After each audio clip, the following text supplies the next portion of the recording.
မင်္ဂလာပါကျွန်တော်ကိုဆိုင်ပါဒီနေ့ကျွန်တော်မှာစီးရဲ့ကားလေးနဲ့ပြမယ်ဒါကတော့ 4L 2019တိုက်လေးနေရန်ဒါကတော့ C ရဲ့2018ပါပြီးရင်ဒီမှာ EQ3 လေးရှိမယ် EQ3 ဆိုကီလို1000ပဲရှိသေးတယ်အနောက်မှာက Visa 4 တက်စီရှိမယ်ဒါကချန်ကန် Deepel SLO3 ဒီမှာအနောက်မှာလည်းချန်ကန် Deepel SLO3 အမဲရောင်ရှိမယ်ပြီးရင် Visa 4 တက်စီရှိမယ်ပြီးရင် Visa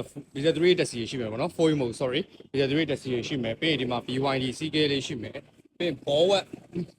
EA7 ရှိမယ်ဒါတော့ Toyota Wish 1000ပေါ့နော် Z grade ရှိမယ်ပြီးရင်ဒီမှာ Cadillac 2012ရှိမယ်ပြီးရင်ဒီမှာ MG4 standard rate ရှိမယ်ပေါ့နော် MG4 standard rate ဒါကတော့ BMW H1 ဒါတော့ F150 2014ရှိမယ်ပြီးရင်ဒီမှာဒါ Nissan Sunny ဒီကောင်လေးရောင်းပြီးသွားပြီပြီးရင်ဒီမှာ Alpha 1002ရှိမယ်ပြီးရင်ဒီမှာ4ဒါလည်း 4H ပဲဒါတော့ Titanium grade မဟုတ်တော့ဘူး grade နဲ့နေသွားပြီ2018ရှိမယ်ပြီးဒီမှာ Matu Bliss လေးရှိမယ်20နော်Matu Bliss လေးရှိမယ်ပြီးရင် Land Diesel ရှိမယ် Land Diesel 1001ရှိမယ်ပေါ့နော်ပြီးဟိုမှာ Sport လေးရှိမယ်ဗျကားတွေလိုချင်နေဆိုရင်ကျွန်တော်ဆက်သွယ်လိုက်ပါ